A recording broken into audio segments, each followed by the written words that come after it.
Hello and good evening. I'm Melisa Idris. Welcome to The Future is Female. This is the show where we find the extraordinary in every woman. I am delighted to introduce to you my guest today. Dr. Wendy Yee has spent nearly 2 decades in education. She has worked in youth development and peace studies, and she brings together academic research and hands-on experience in the classroom. Now, as the principal of Soka International School Malaysia, she's leading efforts to create a school culture that fosters global citizenship and values-driven leadership. But what does that mean? And what does that actually look like in practice? So let's find out. She joins us on the show today, Dr. Wendy. Welcome to The Future is Female. Thank you so much for being here with me. Thank you for having me. So, 2 decades in education. What has not just kept you in this field for more than 20 years, but what drew you to the field of education in the first place? Did you always know you wanted to be essentially a teacher? Thank you for that question. To be honest, Melissa, I never thought I would want to be a teacher. Okay. So my dream initially is I wanted to be a doctor.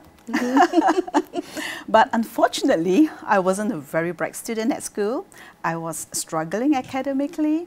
I wasn't the A-star student at school. So I love science. That's why I wanted to be a doctor, right? So I love science, but unfortunately, I struggled very badly in my science subjects like my additional maths and physics. So I was thinking to myself, gosh, with this kind of results, how am I going to be a doctor, right? And on top of that, I actually came from a low-income family. And of course, I didn't have the privilege to go for tuition classes, and that makes it even more difficult for me. So, however, I remember when I was, but I still wanted to pursue this dream, right? That I still continue to work hard, but still deep down inside me, I was struggling with low self-confidence, and I was also struggling with low self-esteem. Because you weren't a good student? Because I wasn't a good student. And I had this big dream that doesn't match my capability and my ability. So that was a big gap there, right? So I remember those days were really, really bad because, you know, I struggled a lot. But I remember, I think perhaps I was in Form 4 that year. I came across this wonderful guidance, this wonderful encouragement that I read from a book, and it was actually given by my current school founder, Dr. Daisaku Ikeda. He actually said, you know what? The mission of students is to study hard. You need to study well, and you need to aim to enter university. Because when you enter university, you'll be able to lead a contributive life. And that word, contributive life, really, really captured me. And from that moment onwards, I continued to work really hard. And I told myself, Wendy, you know what? You're going to make it. You have to make it to the university. And ever since then, and of course, I finally made it to the university, and that changed my life. So from there, I really feel that, you know, there is this power in education. And education can change someone's life. And I also recall, you know, there's this famous quotation by Nelson Mandela, you know, if you remember. He says, education is the most powerful weapon that you can use to change the world. Absolutely. So with my personal experience, that how my life changed because of education, the power of education, so then I decided, yes, education will be a field that I really want to contribute to help people, perhaps who are struggling like I struggled before when I was younger. I mean, I can't believe how full circle it is that you came across this guidance at 16. Yes. And now after such an impressive CV, and I have to admit, your CV is wonderful, and you are now in the school that is based on the philosophies of Daisaku Ikeda. Right. So talk to me a little bit about Soka International School, where you are principal. What are the philosophies that let's not just shape the school and its approach to education, but also what you bring and your approach and your philosophies to the school. Yeah. So because I went through a hard time when I was a young child, and I remember how the effort, the perseverance that I put in can actually change my life. So I wanted to bring this hope to students who may be struggling and who may be going through what I've gone through myself. So this school, Soka International School, Soka simply means value creation. Soka means value creation. So Soka school means, Soka education simply means value creation education. So the purpose of education, like based on my personal experience from what I've experienced, is really about transforming a person's life. It goes beyond just academic results, but it really focuses on how can we bring out the unique potential of every individual. A person may not be born a very intelligent person, a person may not be born with silver spoon in the mouth, but because of education, it enabled the persons to bring out the highest potential in that individual.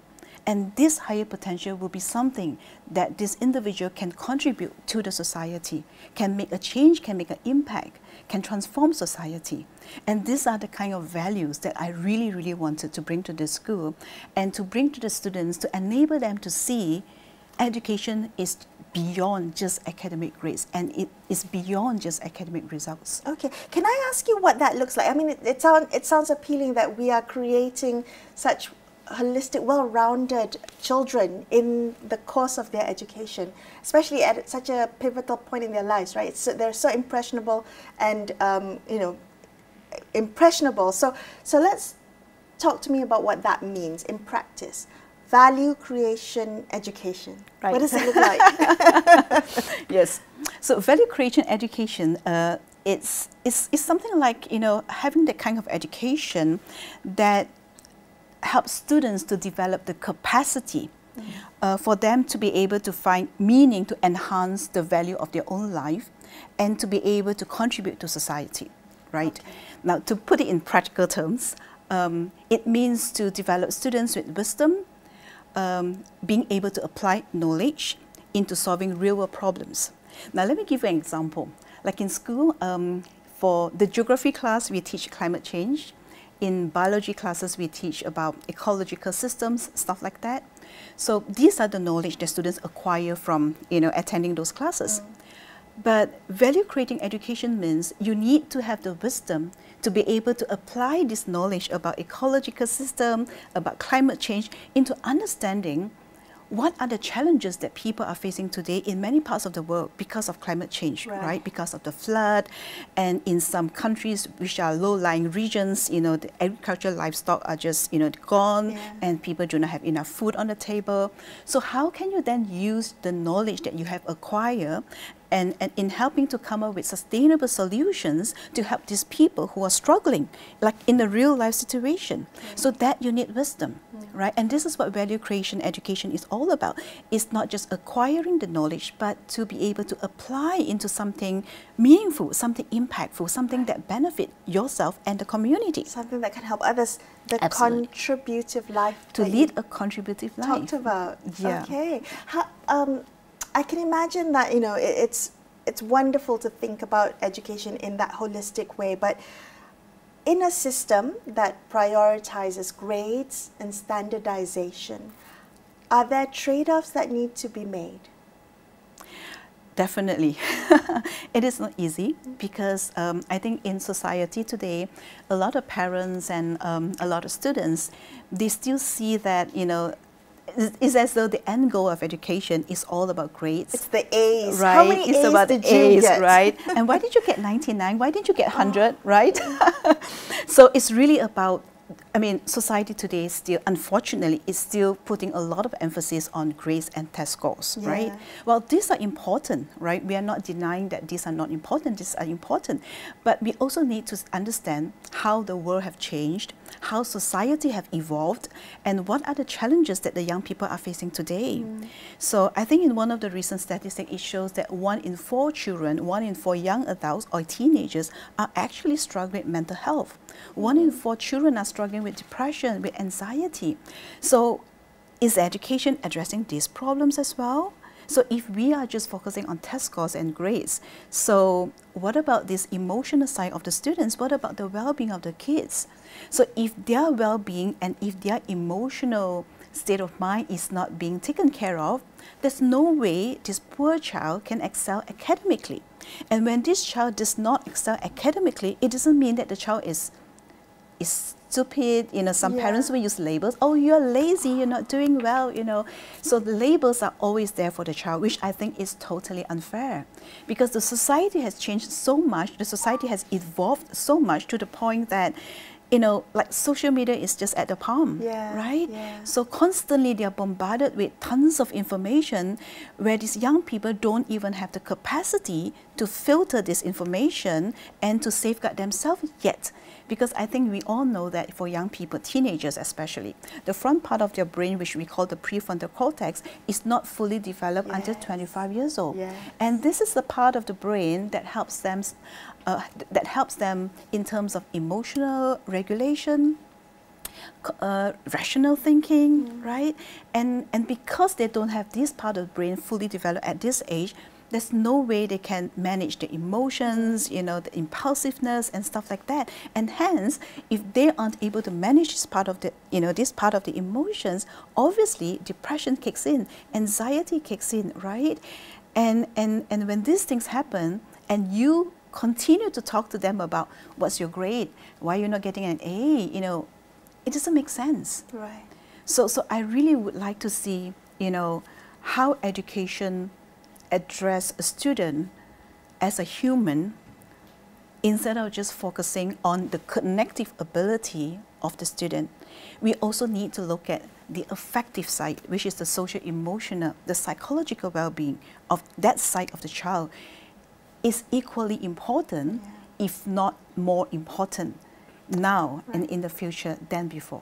I love that you said we should see students as human, because more often than not, we don't, right? The system doesn't, and maybe the system doesn't allow for it because there are so many moving parts, there's so many children, so they become a number, a statistic, one of many in a class, to standardize kind of operations. But students as human is a wonderful philosophy to bring to the table when you're thinking about educating kids. I'm curious to know about how you deal with parents, because as you laid out, you pointed out, parents can have a certain mindset. Do you think, or have you had experiences where your definition or your approach to what a good school is maybe different than that of parental expectations? Does that clash in terms of when they expect good grades or, you know, academic rigor or all of this, and sometimes it comes at the expense of that holistic development that you talk about? Yes, absolutely. I think a lot of parents these days still have that mindset which I talked about earlier. So I think schools today, we do not just educate students, we need to educate parents as well. Okay, right? Okay. Because I think the parents and the school, we should be, we call it co-parenting, partners, yes, right? Yes. We should be partners because, you know, we are, both of us, the school and the parent, we are looking at the same child. So I think it only makes sense that we become partners in educating the child. So, so it's not something in isolation, and it has to happen together, and it has to have a mutual understanding between the parent and the school. And that's why it is so important for the schools to be able to appreciate the values, what the parents are bringing, and the parents will have to appreciate the values that the school is bringing right on the table.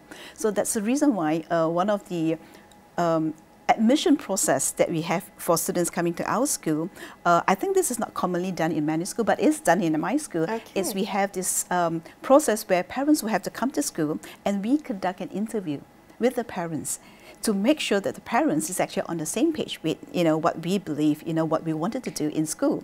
So I think that kind of understanding is really important because at the end of the day, it's really focusing and centering on the kid.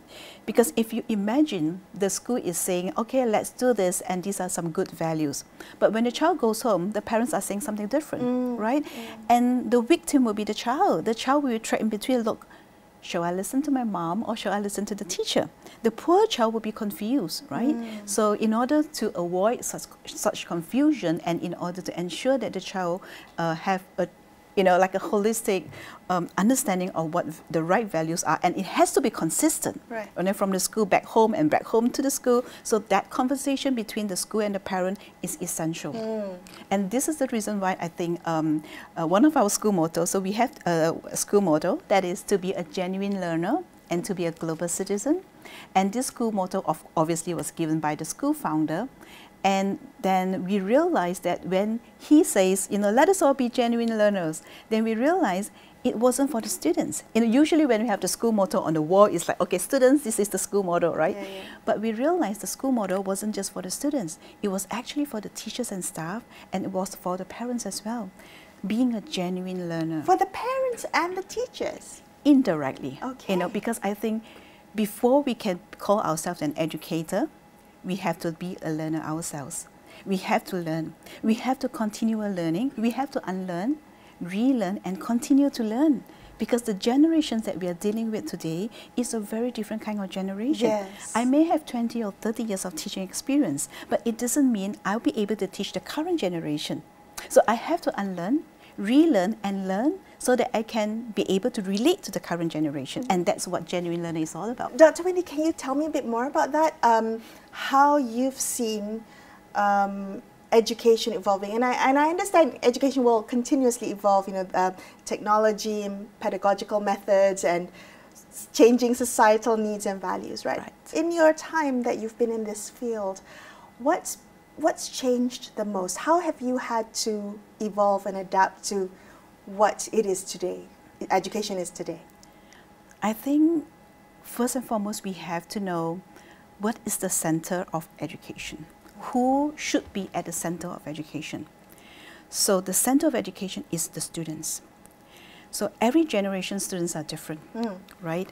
I could be teaching this cohort of students, you know, this year, but if I compare the syllabus or the things that I'm teaching, it could be the same syllabus, it could be the same topic, but because I'm teaching a different cohort of students, this cohort compared to the last cohort, even though I'm teaching the same topics, but the way I deliver, it has to be different because I'm dealing with a different generation, I'm dealing with a different cohort. So what I'm trying to say here is, you know, at the center of education is always student. So by knowing who your students are, we will have to evolve accordingly. So, and like I said, the current generation is Generation Z. Yeah. They are a very unique generation. What is it like teaching Gen Zers? Wow. Oh, wait, so now it would be, how old are your kids in your school? I have between, the youngest would be 11 all the way to 17 years old. Okay. Wow, okay, Right. so it would be the really young ones, like a new generation. The new generation. The new generation, yeah. And unfortunately, this is the generation who have actually gone through the COVID period, Okay, the COVID okay. pandemic. So we definitely see a big, you know, like a big impact, how COVID have actually impacted them. Because, you know, like before COVID, most of these kids, they were probably in primary school or they were in, most of them were actually in primary school, right? Or some of them, when it hit them, right? When the pandemic hit them. Lockdown and all that. And they were taken out of school. Absolutely, Yes. right? And before the pandemic, they were all just, you know, textbook and workbook and teachers in school. But all of a sudden, when the pandemic hit, everybody goes home, you know, there was a total lockdown, and overnight, the kids will have to learn online. Yeah. And from not knowing, they haven't even learned about digital literacy. And they were just thrown into this digital world, and they're being exposed to everything online, the bad and the good, unfortunately. And because of too much online and screen exposure, kids become so agitated and they become so frustrated, and their attention span has reduced tremendously. And some of them even have gone to the point that they prefer to isolate themselves, but we call social isolation. Because they haven't really gone through, like, you know, how does it feel like, you know, to be able to interact with another person, like looking eye to eye, you know, and have that conversation. And unfortunately, because they went through that COVID period, they're so used to this excitement and entertainment and attraction online, because I think a lot of them, even though they are having classes online, but they have another 10 tabs open, where they have different games, there are different social media, all happening at the same time, right? So because of that, their attention span has reduced tremendously, and it really had a very serious impact, you know, emotionally and, you know, psychologically on them. So what the kids that I'm seeing right now are these kids who have gone through that. So one of the biggest challenge is screen addiction. So what does that mean for you as an educator, or for your faculty, your teachers in your school? I mean, how do you see that changing the way you respond to the needs of this generation? We have to be more patient. We have to be truly understanding. and we have to be able to connect them deeper than what the screens are connecting to them. Because otherwise, obviously the screen are more, you know, colorful, they are more exciting. It's attractive and it's very distracting, I can imagine, right? Yeah. Who wouldn't want to be playing games as opposed to listening to a class? A boring teacher. Yes. Right? So how do we then be able to get the attention of the students, right? And how do we able to instill that kind of love for learning rather than just being distracted, you know, by those very interesting things which is, you know, happening online. So I think the point here really is, you know, so that's how education, I believe, has shifted. Yes. And we as educators, we have to be aware of this shift and how do we respond to that, right? So one of the biggest things, like I mentioned, is how do we connect with the child? You know, on one-on-one, to really have that kind of dialogue to understand the child and what he or she is struggling with, and what excites him and what doesn't excite him, and what are his dreams, you know, and how can we as a teacher and as an educator to really support him to fulfilling his dream. So we are not just the teacher with a chalk or, you know, or with a pen on the board, you know, just talking like that. I think our role has also evolved to the point where I think we are not just teachers, but we are educators, we are facilitators, we are their parents, we are their peers, we are their buddies, we are their sisters and brothers. It has gone to that level in order for us to be able to connect to that child. Right. So this is how it has truly transformed education. When I think about wanting to really implement this practice, and your school is a boarding school essentially, right? Yes. So you can create a school culture that reflects these values. Talk to me about creating that school culture, because it goes beyond the curriculum and all the wonderful things that you talked about with value creation, education. It's about teachers' attitudes and how teachers interact with the students, as you pointed out. It's about how students interact with each other, how they learn conflict resolution and managing their feelings. Absolutely. How do you create a school culture that reflects your values and that you can be proud of? So the first thing that we did was we wanted all the teachers and all the staff involved to appreciate the school culture. We make it very clear that the school culture is not something that comes from top down, and it's not something, okay, students, you need to follow this, this is what the school culture. We believe in being role models. Before we can ask the students to do anything or to follow through anything, we believe that every single adult in the school, the staff, the kitchen helper, the cafeteria helper, the gardener, teachers, every single one, you know, including those who are working in the administration block, the finance office, every single guy, every single one, right? Every single individual, every single individual in the school, the adults in the school, we have to be the role models. We have to walk the talk, you know, ourselves. For example, the school culture is GREAT, G-R-E-A-T, GREAT, which stands for grit, respect and appreciation. So we put it as a GREAT, right? So the GREAT school culture. So let's talk about respect, right? We feel that respect is actually key, is very, very key for an international school, because we have students who come from different backgrounds, different nationalities, different religion, different cultures. So being respectful and being able to respect one another is super, super key, right? So, and how do we do that? So we start from simple things. We say, okay, we have to say good morning to everybody. You know, we see our colleagues, you know, we have to greet good morning. Oh, great. Yeah, we have to greet good morning. So initially students were a little bit shy, you know, like, you know, typical Asians is like, But in order for us to be able to create the culture ourselves as adults, being the role model, we have to know the names of our students. We know all the names of our students, and every morning when we pass by the student may shy away from us, but we will actually call the student like, hi, like Miss So-and-so, good morning, you know, things like that. So then the student have no choice but to turn around and to greet us good morning. So even with colleagues, when we see one another every day, you know, in the office, but we still say, hi, good morning, how are you doing? So I think that is a little form of small little actions, but these actions have actually created a big impact. Like every kid right now in school, when they see their friends, when they see the teacher, even when they see public or parents coming to the school like visitors, they will greet them like, good morning, and how are you? So I think, you know, so things like that is, you know, in order to make it into a school, the entire school culture or the school ecosystem, I believe, you know, everyone have to walk the talk. we have to be the role models. Dr. Wendy, thank you so much for speaking with me today. It's been such a joy to talk to you. Thank you for your time. Thank you. That's all we have for you on this episode of The Future is Female. I'm Melisa Idris signing off for the evening. Thank you so much for watching. Good night.